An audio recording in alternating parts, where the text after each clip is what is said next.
But is the British taxpayer going to make money out of this?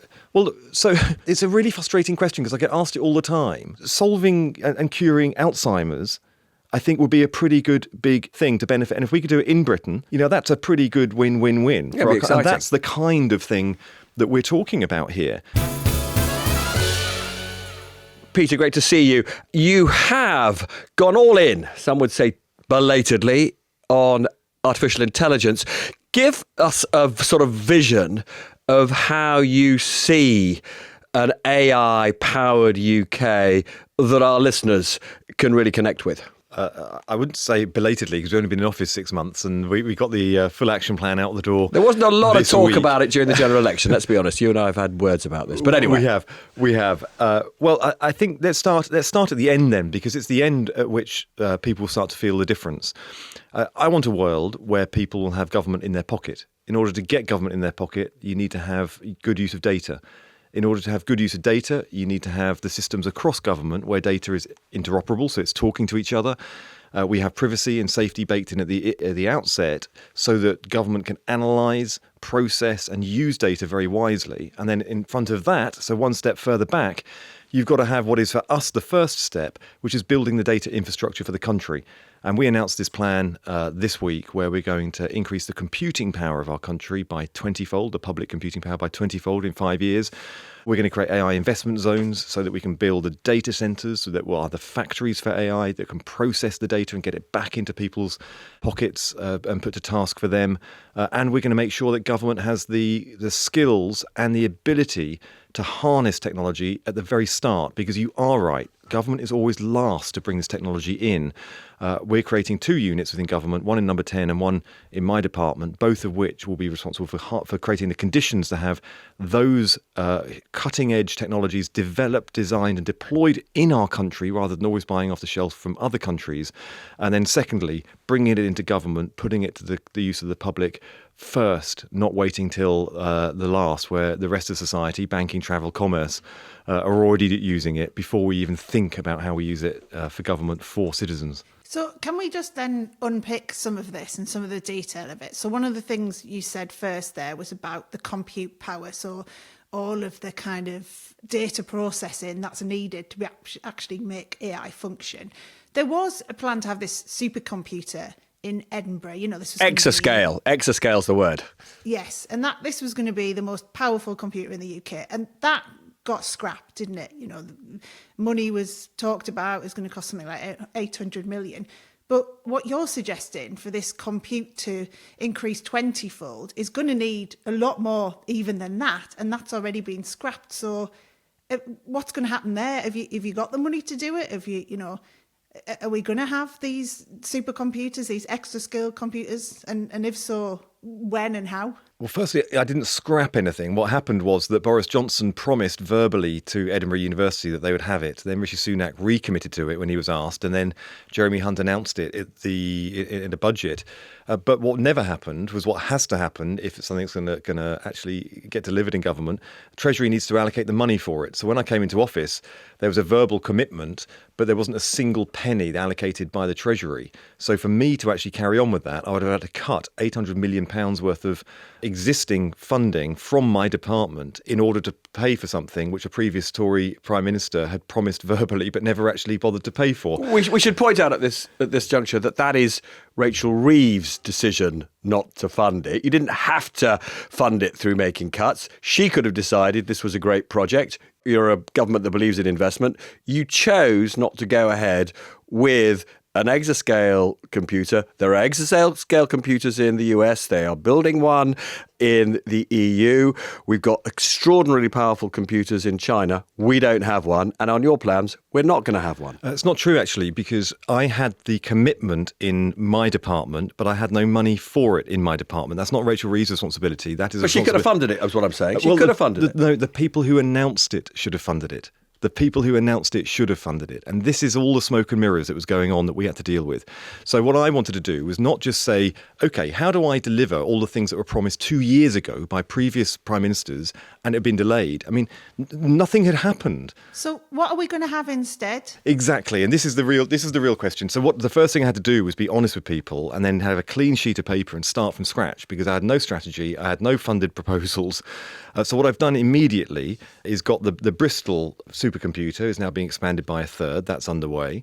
The Edinburgh University already has a supercomputer. I've extended that by a year. And now when it comes to publicly funded compute power, I am now working behind the scenes on a strategy which I'll release in the spring. Every bit of that will be costed, and it will be funded, and it will be delivered. That is public sector compute, which pales compared to the private sector investment we need into our computing as well.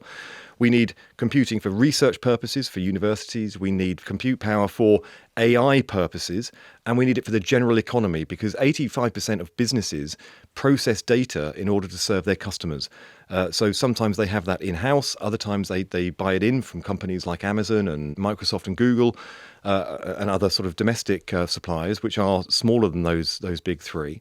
But what we need to do is just build the general capacity and compute capacity as a country, which is what the strategy that we've announced. And you do accept, don't you, that we are way behind? We don't have a single supercomputer in the world's top 50, for example. We don't, and we are behind, and we will get to where we need to be. But the needs for computing today are so different to 5 years ago. The chips, infinitely different. And now the chips are able to do a broader set of processing abilities. So you can do AI and research purposes with the same chipset. So things are adapting and evolving. So we need to do something that's for 2025 going forward, not 2020 going forward. And that's the challenge that I have. That's the opportunity that I have before me. We've committed to a 20-fold increase in our public compute in 5 years, and it will be delivered. It is a huge target. But if we're going to do all of the things that we need to on behalf of our country to empower citizens in our country with digital technology, and crucially make sure that everybody from everywhere benefits equally from it, then this is the first step. We've got to get this right, the basic infrastructure. So just this week, we have announced £14 billion worth of private investment into our compute. Since we came into office 6 months ago, there has been £24 billion worth of investment into our data infrastructure. This is private sector investment.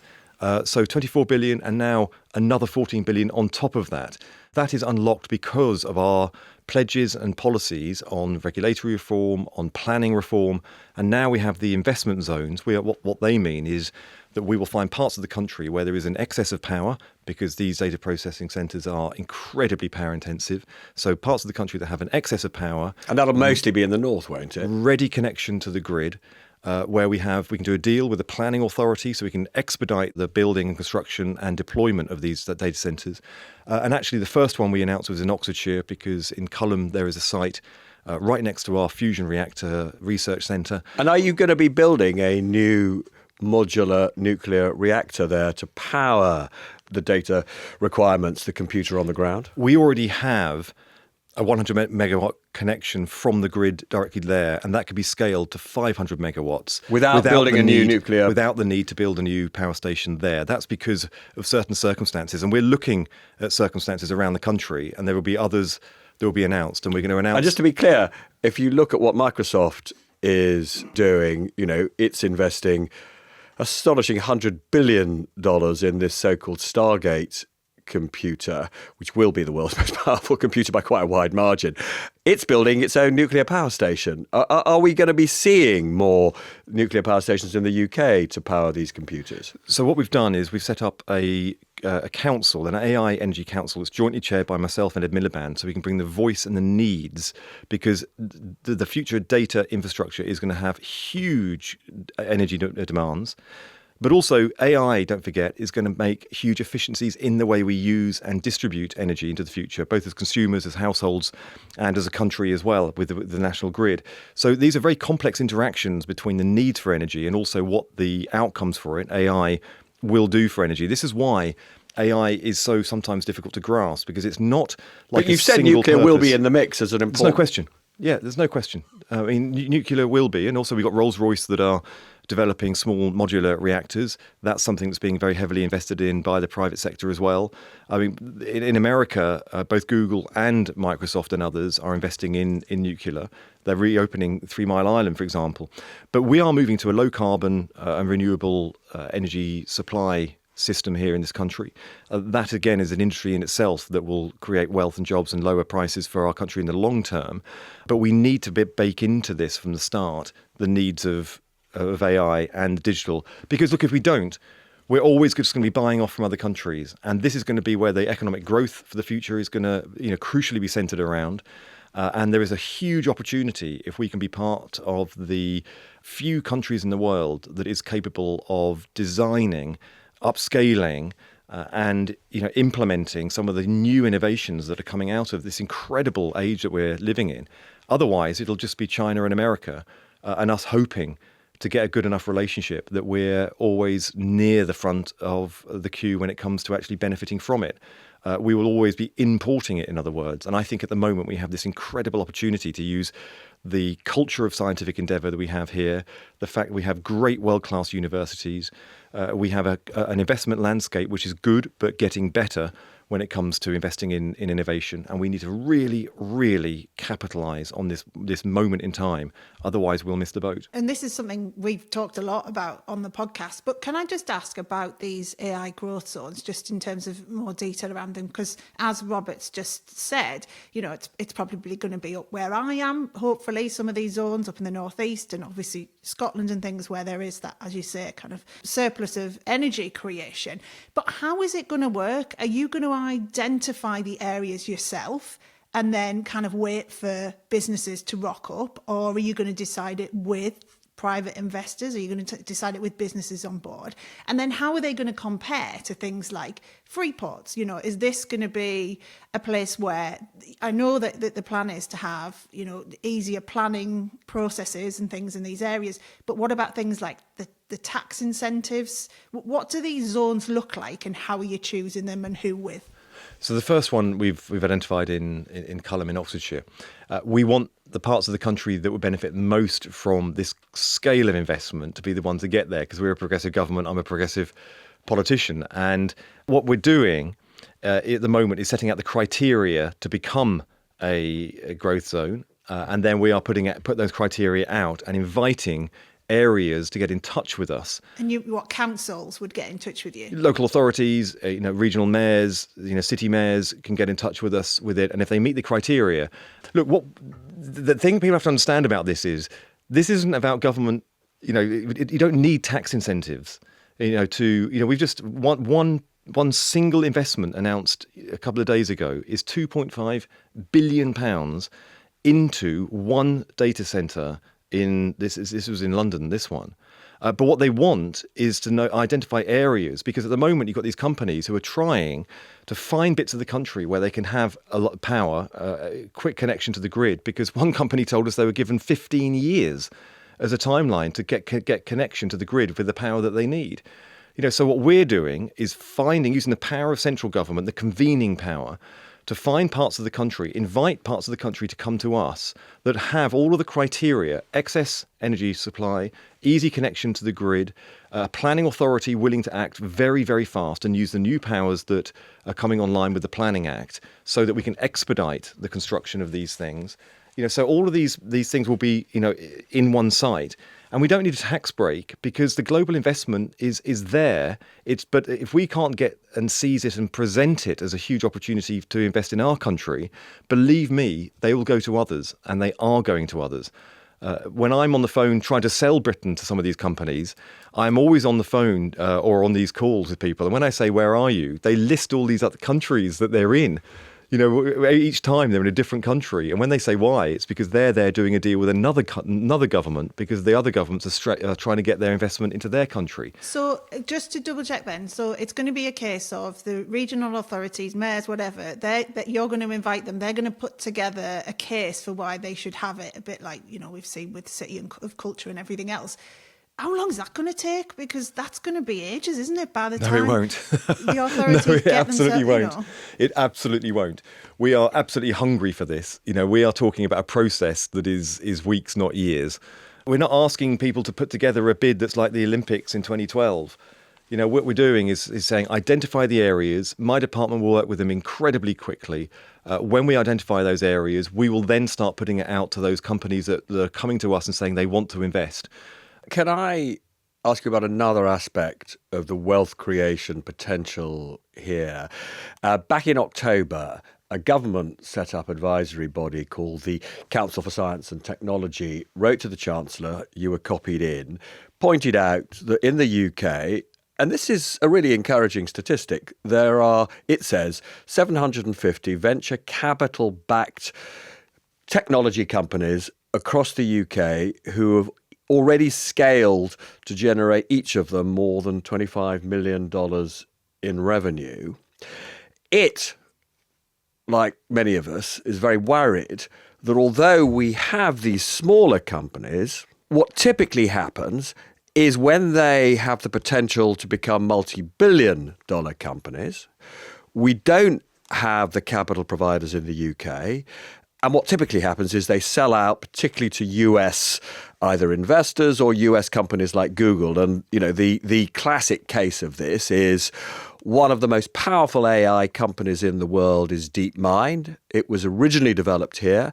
It sold out for a few $100 million to Google sort of 10 or so years ago. It's now worth it's probably worth more than $100 billion. And it's all of that benefit is being reaped, or the lion's share of that benefit is being reaped by Google in America, and it would have been so much better for the UK if it could have remained a British-owned company. So what this council says in terms of the recommendations it's put to government, a number of things. You keep using this word procurement. One of the things that it would like to see, for example, we started with how much the UK government is going to be now buying from AI companies to develop this data in your pocket, government services in your pocket approach that you want, government becoming AI driven across the piece. How much of what you buy to essentially take the government into the AI age will be channeled towards our own AI companies. Because if it's channeled towards our own AI companies, these companies will get the revenues that will help them to grow way faster. And it will encourage other investors, perhaps UK investors, to come in. So will you buy British? Because what people will be scared about is, you will be buying all of this stuff from Google or, from the American giants. There's so much that's going to need to be procured and also developed that there is going to be a lot of this sort of activity going on, and we want as much of it as possible to come to British companies. I'm aware. But will Georgia Gould, who's in charge of all of this in the Cabinet Office, has she got in the back of her mind, if I've got a choice, I'm going to buy from a British company and I'm not going to buy from OpenAI or I'm not going to buy from Google? Well, look, so we're talking about many different companies here. I mean, AI, at its frontier side, OpenAI is one, Anthropic, and the other big companies as well that we know about. They are spending $100 billion on each new model that they release. And there is no British company right now that can invest that kind of money in one model release. Now, I'm just going to interrupt just briefly there, because one of the things that was slightly jaw-dropping recently is there's a Chinese company called DeepSeek, which recently released a generative AI large language model service that it says it developed on a budget of just a few $million. And it is showing the way that you can develop these generative AI models, investing way less than the OpenAIs do. And on all the performance measures, this DeepSeek is performing exceptionally well. So I'm not going to get involved in that because I don't test these models myself, and I'm not the person that's an arbiter of the power and the capabilities of these models. But what I'm saying is, to finish the sentence I started, AI is different things. At its very, very frontier side, it is taking enormous amounts of investment, enormous amounts of energy and power. in order to train these models. But then there is the implementation and the deployment side, which it sometimes accesses the models to take parts of them, to use it to develop tools and services and products. That is something that we in Britain are getting very, very good at. That is something that I am very, very keen we partner, and indeed we are partnering, and we want to do more. Rachel Reeves, she does stand on the platform of Securonomics. We want to make sure that we can buy British, that we can invest in Britain. We're also setting up the AI sovereign unit that's going to be in number 10, reporting to the Prime Minister and myself jointly.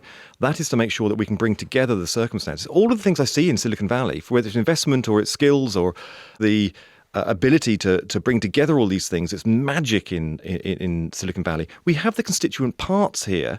It's just we don't bring it together in a concerted way and make it add up to more than some of its parts. We do have a problem with capital in this country. There are too few companies that can do the kind of venture capital when you come to the series 2 and 3, series 2 and 3 and this beyond. This is the big money that takes you from being a $25 million company to $100 million or $1 billion, or to use the great cliche, the unicorn status where you're worth more than $1 billion. Indeed, but also sometimes that will rest in these days on a business case where profitability isn't for 2 or 3 years down the road. So it takes a big, bold investor with deep pockets to stick with that kind of timeline. So how are we going to, how is the Chancellor, because this is something she's looking at, going to create the risk-taking capacity among British funds? So it's not just risk, it's about access to capital. And one of the big areas we've identified is the pensions. I know you've talked about this on this podcast before, but in the US, just by having an extra few percentage points of US pension funds investing in spin-out startups and scaling up, high and in the tech sector, is putting enormous amounts of resource into Silicon Valley. Now, we don't have that culture here, and we're trying to inspire that kind of culture here. It doesn't mean taking more, unnecessary risk with pensions, because at the moment it's a lose-lose, because pension funds are not performing to the degree that they are in other parts of the world, and our domestic businesses are not benefiting from it. I've met now so many entrepreneurs that have gone to America simply because of the swiftness and the scale of investment that can happen, and they care so much about their innovation that they were willing to move, they're willing to travel around the world just so that their innovation can get the good start that it needs. And we want them to stay here, don't we? And we are desperate. No one is more desperate than I am. But I don't blame people when they do this, because it is, British entrepreneurs are doing incredibly well. We just need to make sure that we have the circumstances here where they can do really well here. Now, we are working on all these things. We're trying to create the circumstances where these sorts of innovations can succeed here, where frontier AI activity can happen. We're trying to create the demand and the incentives by using data that we have as a government much more wisely, making it available for research purposes once it's safely deployed, once people are reassured about their privacy and anonymized. We can use government data because we have the welfare state that should attract the very best in the world to come here. We're not just going to sell this stuff off. We're not going to just send it off around the world. We want researchers to come here, base themselves here, and have access to some of the best researchers, some of the greatest skills, universities with real long culture of scientific endeavour, and having some of the best quality data in the world for which to train models and develop some of the incredible pioneering solutions we need to the big challenges we face in medical science, in chemical engineering, in biomechanics, in all these things that are high growth, but also providing solutions to the big challenges we have as people going forward. This will transform individual people's lives. And I'm hoping in the coming sort of days and weeks, not months, that I can start explaining to the public how this will directly benefit them as citizens, as individuals, as people who are using our public services. And that's something I'm really, really excited about, because we can't just expect them to think this is all about government and it's all about a few people making a lot of money at the top. This is about transforming lives. For people like me, who have neurological barriers to learning and had a difficult time at school, if I had some of the tools that AI is providing, I would have developed a love of learning much, much earlier in life. And I could have been in the same classroom as somebody with a real talent that could get the challenge they need in the same classroom, coupled with a great teacher. And this is the kind of richness that it's bringing to people's lives. And parents will be far more iteratively involved in their children's progress through education. And I think all of this, it could be enabled by brilliant technology underpinned by AI. And are you, as a minister, using a chatbot? I do. No, I use Which one do you use? I use ChatGPT. On a daily basis, on an hourly basis? Not on an hourly basis. No, I use it a few times a week. Look, AI, chatbots are great tutors. They're really good tutors. What do you use it for? Like, what was the last thing you put into chatbot? The last thing I used it. How do I do a podcast with Robert Peston? No, but I have in the past said, when you just test it, you just sort of, because sometimes it comes back with answers and you think, that's so good. And you want to just test it more and more. One day I was putting into it, I was asking questions because in this job I meet scientists and I want to go into those conversations, not sort of starting from scratch. I want to try and learn as much as possible. So when it comes to their areas, whether it's quantum mechanics, for example, I will ask it to teach me and I'll put into it, I'll say, I'm a novice. Can you just talk me through in basic language quantum mechanics and tell me what the challenges are that current scientists are trying to overcome? That means that when you start these conversations, you're not starting from, can you teach me? ChatGPT and other chatbots, they are very, very good tutors. We are very much like pro-AI. We talk about it a lot, about all the exciting opportunities that come from. But there is a scepticism out there. And I know you've just talked about, you're excited to go out and tell people about the benefits of it. And I just want to pick up there just to reinforce this. I mean, there was an opinion poll out, I think it was YouGov who did this only a day or so ago, showing that the majority of British people think that AI will be bad for them. How do you change that perception? And also, how do you get them to believe a politician on it? Because they're not going to think that, that you guys don't do that well on the kind of trust rating. So how are you going to overcome that? Yeah, brilliant questions. Ones that I think very, very carefully about. The first thing is I accept that a politician says saying something is safe doesn't mean that people will believe it's safe. Experience is incredibly important. So first step is to make sure people are safe, but then find ways to make them feel safe, because only then will they start exploring it, and we need people to explore it. So that means talking up to the public, not talking down to the public. In the past, too often government and ministers like myself will just go out and say, look, I've spoken to scientists, they've come to me and told me it's all very safe, just crack on and get on with it. That was the way that we lost the debate over the genetically modified crops trials back in the day. We've learnt those lessons. Now, the second thing is transparency. People need to know that they have access to what's happening, and that's part of talking up to the public. I trust the public to make their judgments. So when it comes to things like algorithms, that people are very concerned about how algorithms are used in the private sector and in the public sector, I'm committing that government will release the information on all of the algorithms that we are using on public data that impacts the way we process data and use it in our public services to analyse and to run government on behalf of citizens. Now, that sounds easy and logical. In fact, it's really hard, because we're going to have to trust the journalistic community as well, and those people who are not journalists but are very, very connected to very wide audiences who have sway over it, to look at how we're using algorithms. We will release those algorithms, and we will release a clear explanation of what it actually means and how we're using it. There's also a permission element to all of this, isn't it, in terms of data? Like, are we going to be constantly asked every time we use the NHS about whether, for example, we give our permission for this data to be put into AI to be able to then do all this generative stuff? Like, how is the permission side of this going to work? Because that might be quite hard to get people's permission. Well, we're certainly going to make sure that people's rights when it comes to data are fully upheld. The challenge at the moment with government use of data isn't that we come up against the edge of what is allowed by the law. The challenge is we go nowhere near it. People who go to their doctor and have a relationship with their doctor, and they're assessed by their GP for whatever condition, and then get referred to hospital.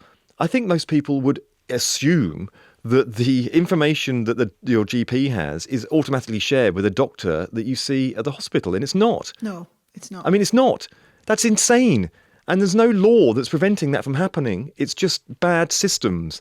And yes, good modern data sharing, good modern data processing and the right infrastructure would solve that. And of course, AI, when it's brought into it, would smooth that process of allocation of data and transfer of data and being presented from one doctor to another doctor. That's already within the law, and we're going nowhere near it. We are putting the data bill through, which is actually going to put a compulsion that different parts of the NHS talk to each other. And I think most people are angry that the NHS isn't already doing it. They're not angry that they're using data too much when it comes to the NHS. But there is a really important data question which you've slightly skirted over. You said earlier on that in this country we have this effectively information data gold mine through the welfare state because, we have these vast national services, of which the most important is the NHS. And the information that the NHS has, is a lot of genetic testing of all of us, for example. That information, unbelievably valuable in two senses.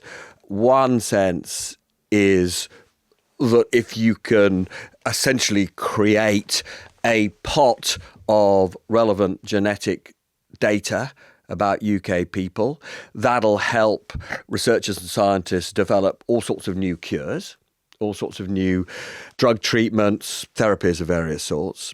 And that is obviously a public good. But separate from all of that, of course, since so much of drug development is a commercial enterprise, this data is incredibly valuable. I mean, it's a sort of treasure trove for British taxpayers in a sense. And so how will you, in a sense, make the decision about which parts of this data will be open source, a great resource for the world simply to develop, and whether it's new vaccines or new treatments that the world will benefit from, and how much of it will you decide, okay, this is a money-making opportunity, we've got to price it properly and make sure that Big Pharma pays for it? Well, I'm glad you qualified what value is. Value isn't just selling stuff. Value is scientific achievement. Now, we have a lot of experience in this, and I've got to just explain to people about how we're keeping their data safe. We already have the world's biggest biobank, 500,000 genetic samples from people, which is kept over longitudinal way, and that is already being used for scientific endeavour. We have that experience, and there's been no breaches of people's data. That is funded by my department, incidentally, and it is based up there in Manchester. I've been to visit them and see the teams. We have a lot of experience of how to keep it safe. We also have My Future Health, 2 million blood samples that have been taken by the public. All of that is contributing towards scientific endeavour. Now, we also have, when you look at the data in the welfare state, it's not just DNA samples. The data that we have on lifestyle and educational progression and also health means that we can analyse patterns in health that could point towards solutions to some of the great challenges that we face. But is the British taxpayer going to make money out of this? Well, so it's a really frustrating question because I get asked it all the time. But, solving and curing Alzheimer's, I think, would be a pretty good big thing to benefit. And if we could do it in Britain, we could British people via the NHS benefit first, and then we commercialise that and sell it around the world with a British company. That's a pretty good win-win-win. Yeah, and that's the kind of thing that we're talking about here. So, this isn't just one thing of us taking data and then just selling data. We're not going to just sell lumps of data and sell it off to so you're not plugging it all off to Eli Lilly in America. It's just not going to happen. But we are going to find ways of putting it to the public good. This is where these things are so human. When I went to Huddersfield Hospital and saw AI fully integrated into the radiography department, and a scan is done in 7 seconds rather than weeks, and it's very, very, very good at detecting early patterns, so most particularly lung cancer, which is often missed. I stood there and I was expecting a kind of scientific experience. I had the most basic human experience of all, because I just was washed over with emotion. Because my mum died a couple of weeks after collapsing and being diagnosed with advanced lung cancer. She'd been scanned 3 times in the previous 18 months and it was missed. And I just stood there thinking, if my mum had been scanned in this hospital, she would be alive. And so when people say to me about will we be flogging it off, will we be making money out of it, all the rest of it, it would have kept my bloody mum alive. So this is what it means for people. So I'm not sitting here thinking, cha-ching, I'm going to sell off people's data. I'm not. I'm thinking, how can we use data to create the solutions that are going to keep families together for longer, that's going to get kids with neurological challenges flying at school. This is what we can do. And from the outset, we will make sure that people's privacy, safety is baked in from the start, and it is non-negotiable. People already have the option to opt out of these things, but I would never opt out of it because I wish my mum was still alive, and I want to be part of a country that is using this safely and wisely, but also when it comes to scientific endeavour, in a way that is assertive enough and pointed enough and strategic enough that we can actually deliver some of the solutions to the great, great challenges facing humanity. And of course, no one is going to argue with that at all. Just one, I know I'm conscious of time, just one thing I wanted to ask you about just in all of this is there's a big skills ask here, isn't there? And you've talked about wanting to train tens of thousands of people, AI professionals before 2030 and, talked about the kind of conventional academic routes in higher education. There's a big part here to be played by further education as well and apprenticeships and things.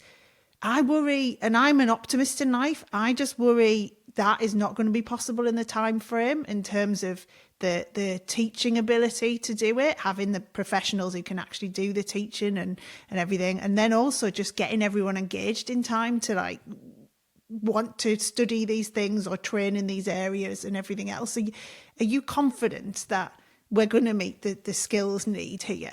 And just related to that, Matt Clifford, he's the guy who advised you on this ambitious new policy that you've adopted for AI. One of his recommendations was based on the fact that there is a global competition for talent in this area. He thinks there should be a new kind of visa to attract the best AI talent from anywhere in the world to the UK. The one recommendation where the government said it only partly accepted that, it didn't go whole hog into we've just got to get these people in and there's got to be a special immigration approach. If you just look at America, where Elon Musk is actually taking on the Republican Party because he thinks they've got to get all this talent into America. So why are you sort of trapped in this, some would say, self-harming immigration debate when it comes to talent of this sort? Okay, so domestically, we're working with Skills England, which Bridget Phillipson, the Education Secretary, has set up to try and make sure the voice of AI and science is brought into the skills demands of the future. And we're still at the quite early stages of that. But we are very, very actively involved in that process. And that involves FE. You're completely right, because there has to be multiple pathways. The jobs that are going to be created, they're not just people sitting at computer screens. It is going to be great jobs in construction, in engineering, in plumbing and building. These are all the sorts of things that are going to be created by this new wave of infrastructure.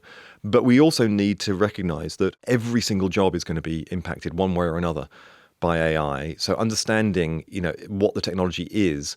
This is not like the steam engine back there, which was, about back in the day was about, mostly transport.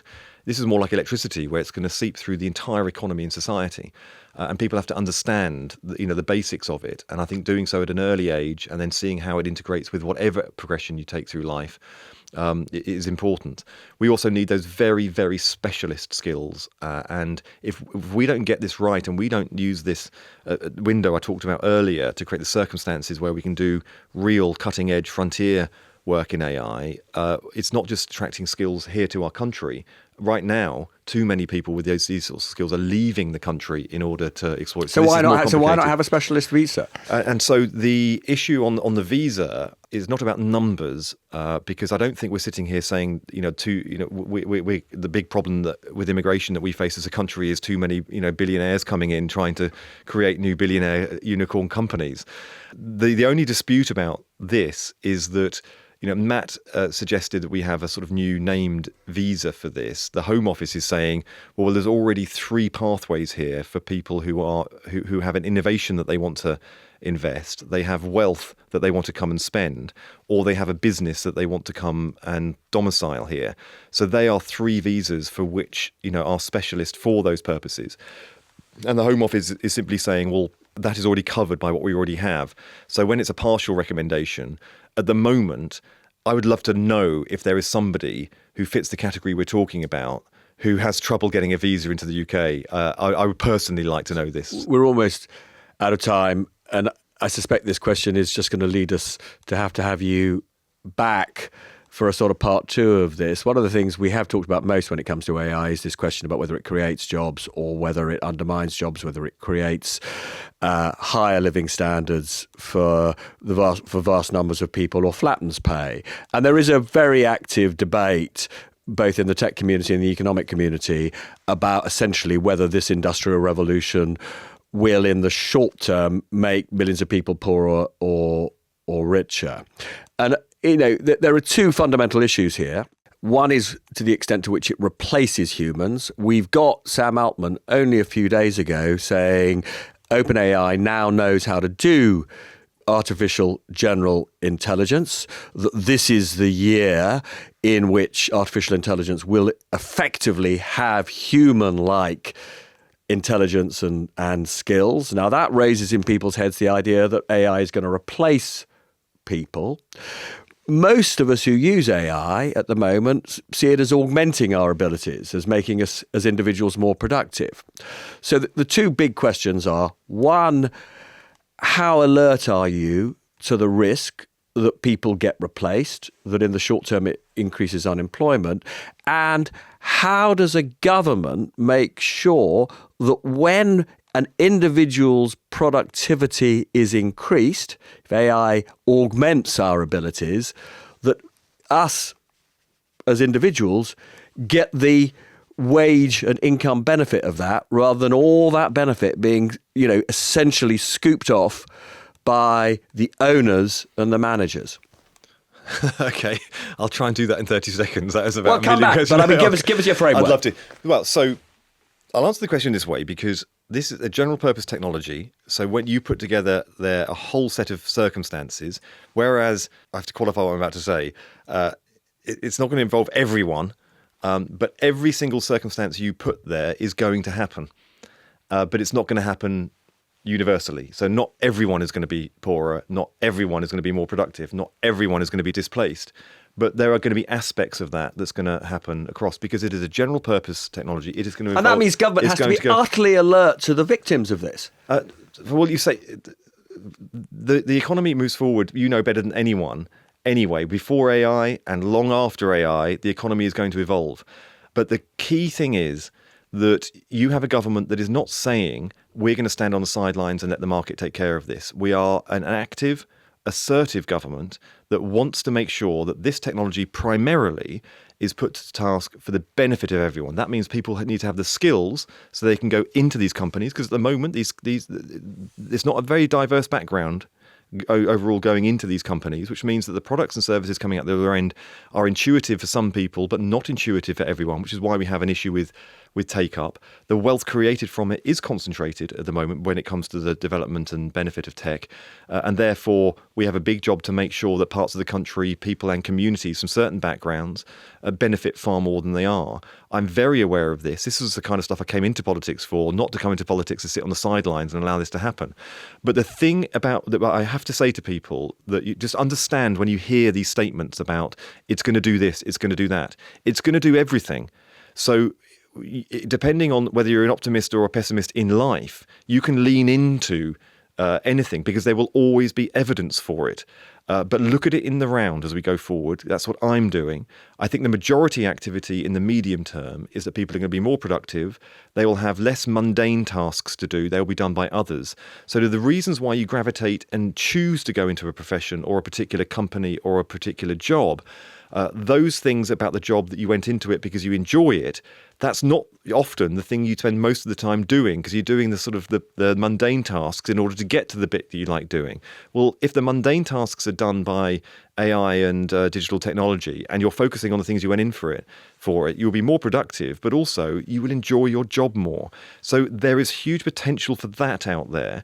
And I'll just finally say, just before we go into chapter 2 in a couple of weeks' time, after I've released a load more products and loads more things to talk about, is that the problem is that we are talking about an extremely powerful technology based on computing power that is growing in its intensity infinitely every single year. And you have innovators who are individual people who are hugely successful, hugely powerful. And when one of them comes out and says that this is going to end humanity, well, there is a sort of dotted pathway to a possible outcome that leads to that. And then you have somebody else of equal stature coming out and saying, this is going to end up with none of us having to work, but all of us earning more money. And you can put a dotted line towards that too. So my job as the Secretary of State for Technology is to try and look about what is happening in reality and gauge as much as I can, having sat with Sam Altman recently and sat with others recently, engaged where this technology is going, is to understand what is unfolding before us, capture it for the most amount of people we can, and put mitigations in there and use the power of government, because I believe government is a force for good when we choose to make it so that we can mitigate the harms or the potential downsides as much as we possibly can. So that seems like a suitably upbeat moment, probably to at least draw a pause. And Yes. I think Steph and I will probably hold you to account and bring you back just to monitor whether you're delivering on these I'd love to come back promises. to your fancy studio. It's so trendy in here. Listen, lovely to see you. Thank you so much All for right. coming in. I thought that was an Thanks. absolutely fascinating conversation. Thank you. Yeah, Thanks. thank you very much. And that's it from us, and the rest is money. Bye-bye. Goodbye.